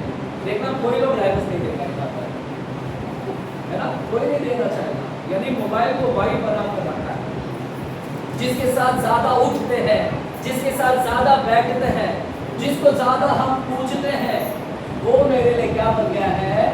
मूर्ति बन गया है ना। हालेलुया। आपका जॉब, आपकी नौकरी, आपका बिजनेस, दिन रात नौकरी, दिन रात बिजनेस, आपका पैसा, आपका सोना, आपका चांदी, आपका गहना, आपके मित्र, दोस्त, है ना, ये सब आपने क्या बना लिया? मालूम है? मूर्ति बना लिया है। हालेलुया। है क्या? ज्यादा हो गया क्या? मजा बोला है। कुछ लोग काम पर से आए हैं। आज संडे भी है, आज संडे है, शाम को भी हम मिलेंगे आपके साथ। हमारे चर्च, आपको ब्रेक चाहिए क्या? ब्रेक देंगे हम थोड़ा सा, क्योंकि और 3 पॉइंट रहेगा मेरे पास में। 3 पॉइंट बोलकर हम इसको भी खत्म करेंगे, और थोड़ा ही थोड़ा, ज़्यादा नहीं बात करेंगे। आप चाहेंगे ब्रेक ले, आपको आप ब्रेक लेना चाहेंगे तो हम ब्रेक देंगे, फिर बाद में 3 पॉइंट कंटिन्यू करेंगे। आप अगर आप बोलेंगे कि कंटिन्यू करेंगे तो हम कंटिन्यू करेंगे, क्योंकि 3 बजे तक हम कोशिश करेंगे खत्म करने। इसको आप फिर बाद में आधा 1 घंटा जो भी प्रार्थना करना है आप बोले तो मैं कंटिन्यू करूँ क्या इसको? आप 3 बजे तक खत्म करें, ओके, 15 मिनट तक खत्म करें, ठीक है। तो चर्च आप सुनेगा, हमारा मूर्ति यानी जिसको हम ज्यादा वैल्यू देते हैं, जिसको ज्यादा पूछते हैं, वो मेरे लिए क्या है? मूर्ति पूजा के क्या है? बराबर है। अब अपने आप को जांचिए। प्रभु ने कहा था कि मेरे विश्वासी लोग, मेरे बच्चे, इनका स्वभाव ऐसा होगा कि मूर्ति से शुद्ध हो जाएंगे। हमने तो बाहरी मूर्ति को हटा दिया, लेकिन अंदरूनी मूर्ति को कब हटाएंगे? अंदरूनी मूर्ति को कब हटाएंगे? कब हम उन सारी चीजों को हटाएंगे? आज मुझे जांचना है, क्या मैं लेकर चल रहा हूँ? अगर लेकर चल रहे हैं तो आपका स्वभाव पवित्र आत्मा का बैप्टाइज वाला स्वभाव नहीं है। आप अभी भी पुराने करार को ले नहीं है तो ऊपर आता। प्रभु चाहता तो ना, प्रभु चाहता तो नए करार में भी ऊपर रख सकता था, लेकिन क्यों प्रभु ने हमारे अंदर दिया? कभी आपने सोचा क्यों प्रभु ने हमारे अंदर दिया नए करार में? क्यों प्रभु ने ऊपर ही नहीं रखा नया करार में? क्योंकि परमेश्वर यही अंतर दिखाना चाहता है कि ऊपर रहने से क्या होता है और अंदर रहने से क्या होता है। अंदर रहने से व्यवहार बदल जाता है, यही अंतर आपको बताना चाहता है। हालेलुया। चलिए हम शॉर्ट करते हैं, तीसरा पॉइंट पे जाते हैं। 36वां अध्याय और वहां पर 26 वचन की ओर पढ़ते हैं। 26वां वचन को, है ना, 26वां वचन को पढ़ते हैं। मैं तुमको नया मन दूंगा और तुम्हारे भीतर नई आत्मा उत्पन्न करूंगा, तुम्हारे भीतर नई आत्मा उत्पन्न करूंगा, और तुम्हारे देह में से पत्थर का हृदय निकाल कर तुमको मांस का हृदय दूंगा। यहाँ पर इम्पोर्टेंट है, तुम्हारे हृदय में से पत्थर, है ना, तुम्हारे देह में से पत्थर का हृदय क्या करूंगा? निकाल दूंगा और मांस का हृदय में भरूंगा। तीसरा पॉइंट ये है हमारा। तीसरा पॉइंट है, परमेश्वर लक्षण बोल रहा है तुम्हारे देह में से मैं पत्थर का हृदय निकाल दूंगा। पत्थर का हृदय, बोलिए पत्थर का हृदय, और क्या भरेगा? क्या भरेगा? मांस का। विश्वासी, अभी इसके ऊपर थोड़ा से आते हैं। अब मुझे बताइए 2 पॉइंट्स में आप पास में क्या फेल हुए? अगर अभी भी रखा है ना जो नौकरी, संडे भी नहीं आते हैं चर्च में, बताओ आज मुझे क्या प्रचार करने का था। लगातार 3 दिन से प्रभु में से बात कर रहा था, लेट माय पीपल को आज जाके वचन देना, बुलाए हुए, चुने हुए और विश्वासी, ये तीनों के ऊपर मुझे आज बात करना था, लेकिन मेरे पास टाइम नहीं था। मैंने कहा प्रभु टाइम नहीं है, क्योंकि बहुत लंबा सेशन हो जाएगा। बुलाए, चुने और विश्वासी। फिर प्रभु ने मेरे से कहा इससे बात करना, इग्नोरेंस ऑफ एजेकियल को जो इग्नोर, जिसको समझ नहीं था, आज मेरे बच्चे लोग को समझ नहीं है पवित्र आत्मा से भरने के बाद क्या होता है, उसको नहीं समझ है। 2 पॉइंट अभी भी नहीं समझा, ये हमको समझना है। तीसरा पॉइंट प्रभु बोलता है, तीसरा पॉइंट बोलता है पत्थर का हृदय निकाल दूंगा मैं। पता है पत्थर का हृदय कठोर हृदय है। पत्थर का हृदय मतलब है कठोर हृदय, और ये आपके लिए बाधा है। विश्वासी आपके लिए बाधा है, आपके लिए अड़चन है, आपके लिए रुकावट है, उत्पन्न करता है, रुकावट का केंद्र है वो। हालेलुया। पत्थर का हृदय कठोर हृदय है। कठोर हृदय आपकी सेवकाई के लिए बाधा है। कठोर हृदय लेकर चलेंगे तो आपकी सेवकाई के लिए बाधा है। कठोर हृदय लेकर चलेंगे तो परमेश्वर के राज्य में वो बाधा है। परमेश्वर की सेवकाई में बाधा उत्पन्न करेगा। चर्च, पत्थर का हृदय, मिनिस्ट्री करने वाले सुनिएगा, इवन मेरे लिए भी है। अगर मैं पत्थर का हृदय लेकर चलूं, कठोर हृदय लेकर चलूंगा, तो परमेश्वर की जो सेवकाई है उसके अंदर विघ्न आएगा, उसके अंदर अड़चन आएंगे, रुकावट आएगा, बाधा आएगा, अगर मैं उस हृदय को लेकर चलूंगा। इसलिए परमेश्वर कहता है मैं पत्थर के हृदय को निकालूंगा और मांस के हृदय से रखूंगा। यह है परमेश्वर करने जा रहा है। पता है पत्थर का हृदय किसका होता है? मैं आपको बताऊं किसका होता है पत्थर का हृदय? उस व्यक्ति का होता है जो क्षमा नहीं करता। जो क्षमा नहीं करता वो व्यक्ति पत्थर का हृदय लेकर चल रहा है। जो व्यक्ति क्षमा नहीं करता वो व्यक्ति पत्थर का हृदय लेकर चल रहा है। अब आप अपने आप को जांचना, क्या मेरे अंदर पत्थर का हृदय है क्या? अगर आप क्षमा नहीं कर रहे हैं तो आप पत्थर का हृदय लेकर चल रहे हैं, कठोर हृदय है, और आपके लिए अड़चन होगा, आपके लिए रुकावट होगा। हालेलुया। सास को अभी भी गुस्सा लेकर बैठे हैं। अरे कितने साल पहले सास ने गाली दी, सास ने चिल्लाई है, लेकिन आज भी सासू माँ सासू माँ सासू माँ अभी भी लेकर चल रहे हैं, उसको पकड़ कर बैठे हैं, अभी भी उसको है ना छोड़ना नहीं चाहते हैं, अभी भी गुस्सा, अभी भी क्रोध, अभी भी ईर्ष्या, अभी भी नफरत, खुन्नस अगर अभी भी लेकर चलेगा तो तुम्हारा हृदय पत्थर का है। Let me tell you the fact, the truth is this.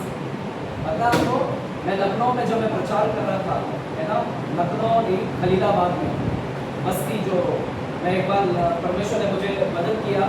मैं आपको बताना चाहता हूँ, मैं पूरे भारतवर्ष में घुमा हूँ। पूरे भारतवर्ष में मैंने प्रचार किए हैं। 44 इयर्स की उम्र में मैंने पूरे भारत के अंदर प्रचार किए हैं। अब हर स्टेट में जाकर मैंने प्रचार किए हैं और प्रभु ने उस टाइम मुझे सेवका इस्तेमाल किया। लेकिन मैंने प्रभु से रिक्वेस्ट किया कि प्रभु मुझे नहीं जाना है स्टेट में, मुझे एक लोकेशन दे कि वहाँ पर मैं चर्च को स्थापित करूँ और मैं लोगों को सिखाऊँ मैं। और परमेश्वर ने मेरी प्रार्थना को सुना और प्रभु ने धारा भी मैं मेरे को रखा यहाँ पर। मैं खुश हूँ। मेरे को बाहर जाने में इतना मजा नहीं आया क्योंकि वहाँ पर जाके मैं प्रचार कर रहा हूँ और आ जा रहा हूँ, सिर्फ थोड़े लोगों को वचन सुना रहा हूँ, वो खुश हो जा रहे हैं। लेकिन इसमें मैं बच्चों को, है ना, एक बच्चा बोलते हैं ना, अपना बच्चा किसको भी नहीं कह पा रहा था मैं। और आज मैं दिल से कह सकता हूँ कि यहाँ पर जितने बैठे हैं मेरे चर्च के लोग जो आए हैं, इनको मैं बच्चा कह सकता हूँ कि मैंने इनको परवरिश किया है, इनको मैंने खिलाया पिलाया। ये है मेरा। वो बाहर ही जाकर, है ना, दूध पिला कर आना, ऐसा लग रहा था एक आया का काम कर आया हूँ मैं। मैंने प्रभु से कहा, प्रभु नहीं, लेट अदर पीपल्स गो, उनको अच्छा लग रहा है, मजा मिल रहा है, उनको जाने दे। मुझे नेम नहीं चाहिए, मेरे को फेम नहीं चाहिए, मेरे को धारा भी चाहिए। मेरे को धारा भी चाहिए। और प्रभु ने मेरी प्रार्थना को सुना। मैं बहुत बहुत कोटि-कोटि धन्यवाद देता हूं कि परमेश्वर ने मुझे धारा भी मिला। हालेलुया। चर्च, धारा भी के लिए मैं नया नहीं हूँ। आप में से जो लोग भी मेरे को देख रहे हैं, मैं नया नहीं हूँ। करीबन 20 साल से मैं धारावी में लगातार आ रहा हूँ। मैं 20 साल से मेरा आना यहाँ पर है। रता सिस्टर जानती है, उनके घर में हम सेवा करते थे और लगातार 20 साल से मैं धारावी के अंदर अभी भी हूँ। लेकिन जैसे दाऊद जंगल में था, वैसे मैं भी दाऊद की तरह जंगल में था।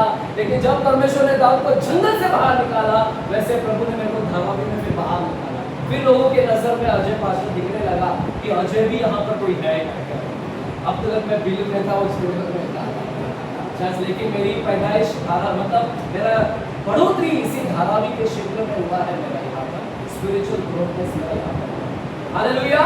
तो चर्च, पत्थर का हृदय उसी का है जिसने पाप को क्षमा नहीं किया, जो गलतियों को अभी भी रखा है ना, जलन, क्रोध, ईर्ष्या, वे लोग अभी भी पत्थर का हृदय लेकर।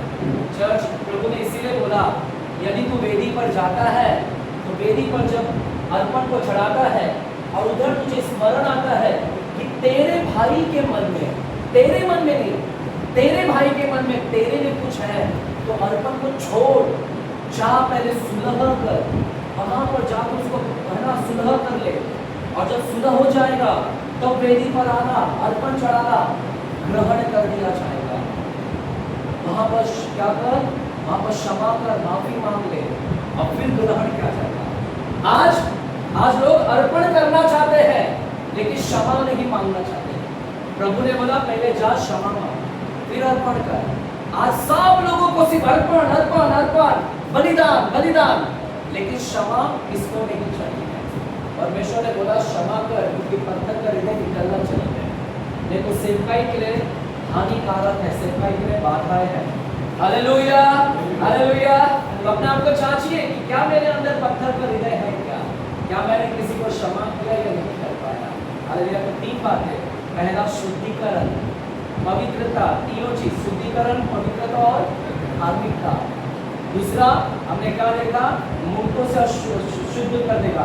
क्या मेरे अंदर वो सारी मूर्तें हैं, मेरा जॉब जिसको मैं ज्यादा पहला स्थान दे रहा हूँ, पहला स्थान सिर्फ जॉब, नौकरी, पैसा, प्रभु बाद में, चर्च बाद में, जिसको पहला स्थान दे रहा हूँ वो मेरे लिए मूर्ति है। आज हमको जांचना है क्या मेरे अंदर स्वभाव में बदलाव आया कि नहीं। हालेलुया। तीसरी बात हमने क्या देखा, पत्थर के हृदय को निकालकर परमेश्वर क्या करेगा, मांस के हृदय में बदलेगा। 14 और 5 बोलकर खत्म करता हूँ जल्दी से, चलेगा मेरे साथ आएगा। 27वां वचन में 26 है, 27वां वचन की ओर जाते हैं, चलिए जल्दी करते हैं। 27 वचन मैं पढ़ता हूँ आपके लिए। मैं अपना आत्मा तुम्हारे भीतर देकर ऐसा करूंगा कि तुम मेरे विधियों पर चलोगे और मेरे नियमों को मानकर उनके अनुसार करोगे। क्या प्रभु ने बोला? चौथी बात है, तुम मेरे विधियों पर चलोगे और मेरे नियमों के अनुसार क्या करोगे, करोगे। मेरे विधियों पर चलोगे, मैं तुम्हारे भीतर आत्मा दूंगा और तुम मेरी विधियों पर चलोगे। ये है हमारा स्वभाव होना चाहिए। हमारे भीतर प्रभु ने आत्मा इसीलिए दिया है, उसका उद्देश्य है देने का। क्या है उद्देश्य? उसने बोला मैं इसीलिए दे रहा हूं कि तू मेरी विधियों पर चले। अब जांचना कि प्रभु ने हमको आत्मा क्यों दिया है। मेन कारण है, इधर दिया है main, the main purpose God has filled us with the Holy Spirit so that we can follow His rules and regulations. उसके जो लॉ है उसको फॉलो करें। चर्च, प्रभु ने बोला मैं तुझे दे रहा हूँ अपनी आत्मा ताकि तू मेरे विधियों पर चले, मेरे वचन पर चले। सिर्फ सुनने वाला ना बने, सिर्फ मनन करने वाला ना बने, सिर्फ पढ़ने वाला ना बने, बल्कि चलने वाला बने, मेरे विधियों पर चलने वाला बने। यह है मेन कारण परमेश्वर ने पवित्र आत्मा दिया कि हम चले इसके वचन पर। लेकिन हम लोग क्या कर रहे हैं, हम वचन पर चलते नहीं है, हम वचन को सिर्फ सुनने वाले बन गए हैं। प्रभु ने सुनने वाले के लिए नहीं दिया। प्रभु ने बोला मैं इसीलिए दे रहा हूं ताकि मेरे विधियों पर, मेरे वचनों पे चले। सुनने वाले, ताकि वो दूंगा ताकि वे सुनने वाले बने। आज अधिकतर मसीह लोग सिर्फ सुनने वाले बन गए, पवित्र आत्मा लेकर सिर्फ सुनने वाले।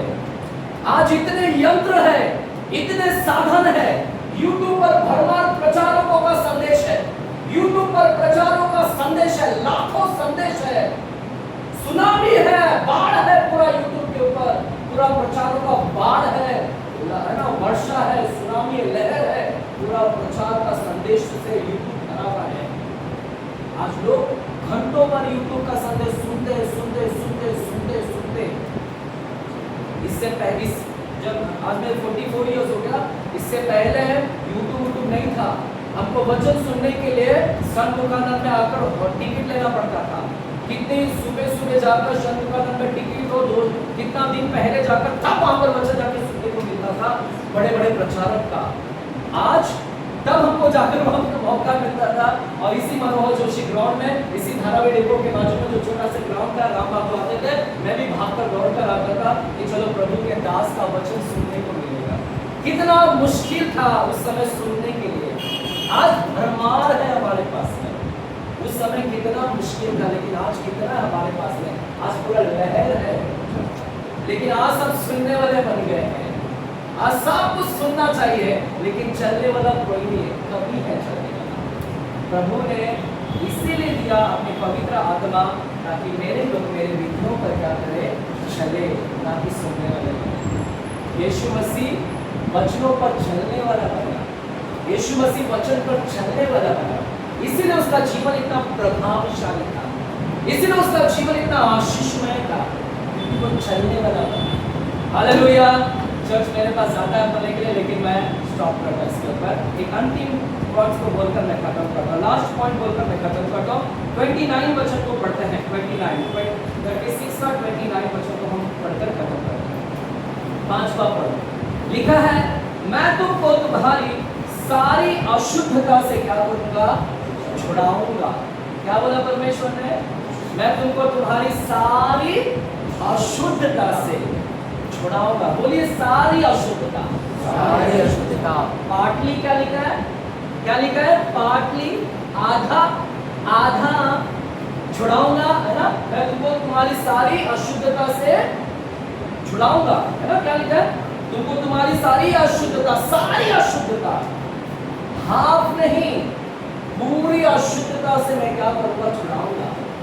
चर्च, ये है पवित्र आत्मा का देने का काम। जब आएंगे ना, भर दिया जाएगा, बैप्टाइज हो जाएगा उसके बच्चे, तो वो सारी अशुद्धता से वो छुड़ाएगा। परमेश्वर आधा नहीं, आधा रखेगा शुद्ध और आधा छुड़ाएगा। ऐसा नहीं करता परमेश्वर कि आधा रोक दो। कभी आपने देखा म्यान देखा, तलवार वाला जो म्यान, एक म्यान में 2 तलवार डाल सकते हैं, एक म्यान में एक ही तलवार जाएगा। सोता देखा, एक सोता में से मीठा पानी निकले और खारा पानी। ऐसा देखा है कि सोता, एक सोता है, वो सोते में से मीठा भी पानी दे रहा है, खारा। ऐसा हमने नहीं देखा। एक सोते में एक ही, चाहे वो मीठा दे या खारा दे। Hallelujah, hallelujah.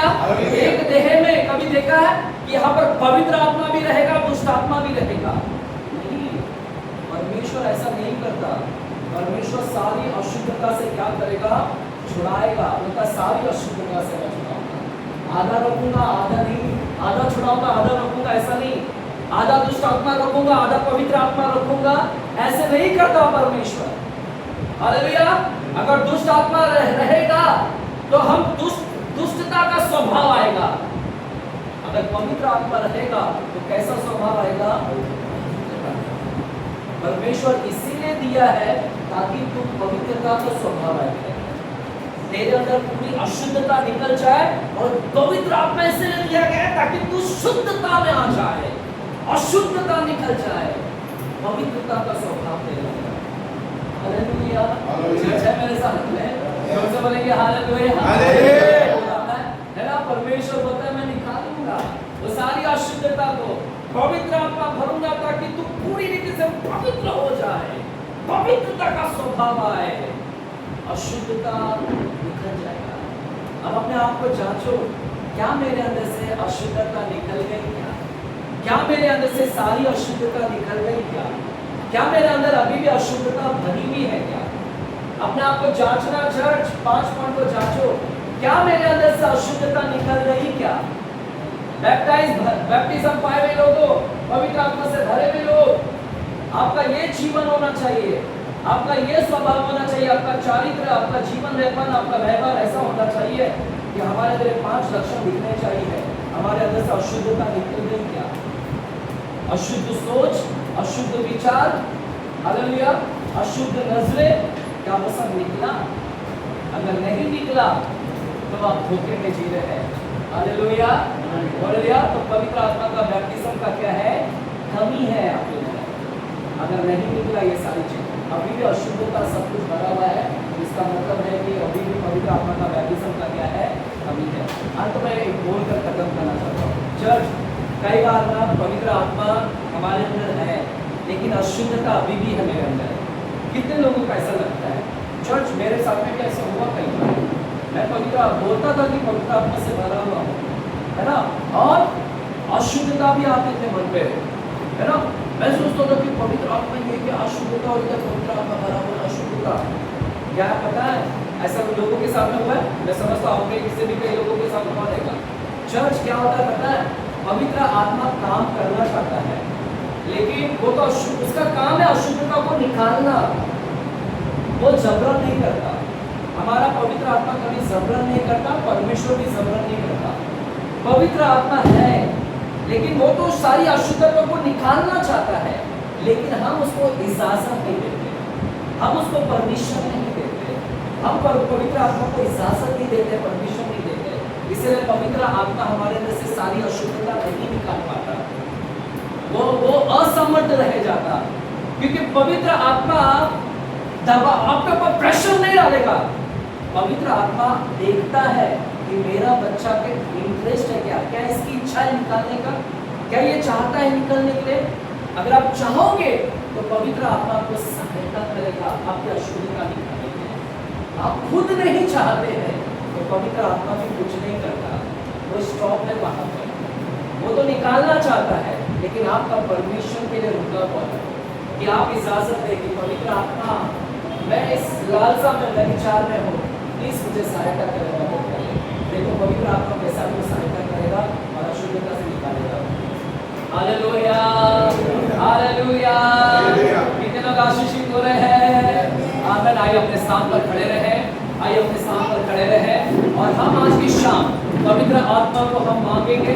उस पवित्र आत्मा का जो लक्षण है, हमारा स्वभाव, हमारा चारित्र, हमारा गुण, हमारे लक्षण कैसे होना है, आज अपने आप को जांचेंगे। अगर हमारा स्वभाव में अभी भी परिवर्तन नहीं आया है तो प्रभु से कहेंगे पवित्र आत्मा मुझे सहायता करें, मदद करें। प्रभु कहता है अगर जिन्होंने पवित्र आत्मा का बैप्टिज्म नहीं पाया, परमेश्वर कहता है मांग तो तुझे मिलेगा, है ना। आज की शाम मांगेंगे तो पवित्र आत्मा से भरेगा परमेश्वर। और आज की शाम आप प्रभु से कहेंगे पवित्र आत्मा से कि मुझे सहायता करे, मदद करेगा। वो पवित्र आत्मा आपके सहायता के लिए इच्छुक है, तैयार है। वो पवित्र आत्मा आपको परमेश्वर के विधियों पर चलाने के लिए वो मदद करेगा। आज आप उसके विधियों पर नहीं चल पा रहे हैं, उसके नियमों के अनुसार नहीं कर पा रहे हैं, तो आज वो पवित्र आत्मा आपको सहायता और मदद करेगा।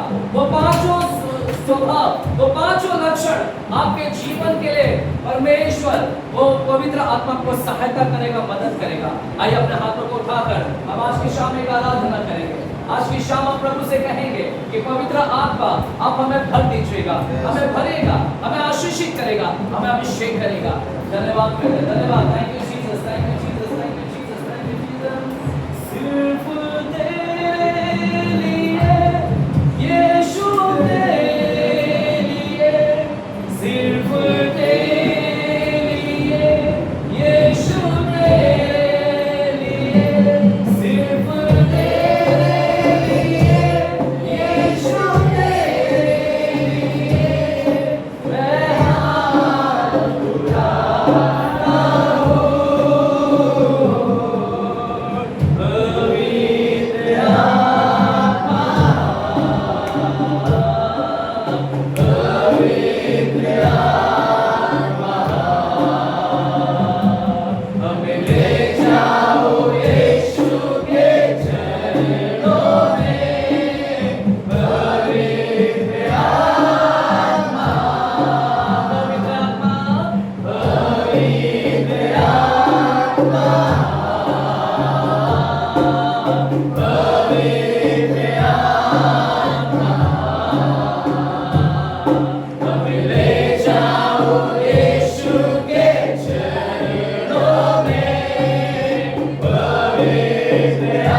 Yeshua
ऊपर से पर्दा को हटाने के लिए हम धन्यवाद देते हैं।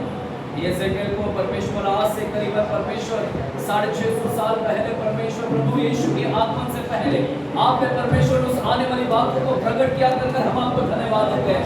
धन्यवाद देते हैं कि एक विश्वासियों का जीवन कैसा होगा, एक विश्वासियों का चारित्र कैसा होगा, एक विश्वासियों का स्वभाव कैसा होगा, एक विश्वासियों का जीवन यापन कैसा होगा, एक विश्वासियों का व्यवहार कैसा होगा। आपने उन पांचों बातों को देकर बताकर परमेश्वर आपने प्रकट किया कर हम धन्यवाद देते हैं।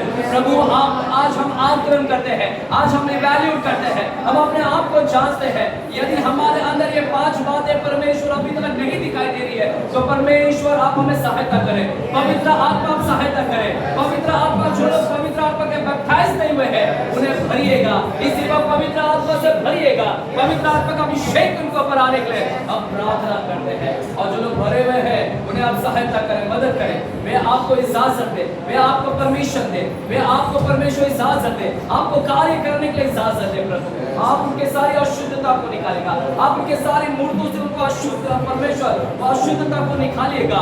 परमेश्वर वे आपके विधियों पर चले और प्रभु उनके सारी अशुद्धता को निकाल फेंके। परमेश्वर हम धन्यवाद देते हैं उपयोग करने के लिए, लेकर आने के लिए धन्यवाद देते हैं। ये वचन इनके अंदर परमेश्वर फलवंत हो, परमेश्वर फलदायी बने। परमेश्वर ऐसे हम प्रार्थना करते हैं। सारा आदर गौरव महिमा आपको मिले यीशु मसीह के नाम से प्रार्थना करते हैं पिता परमेश्वर से। और सभी जन कहेंगे आमीन, जोर से कहेंगे आमीन। एक जोरदार तालियों से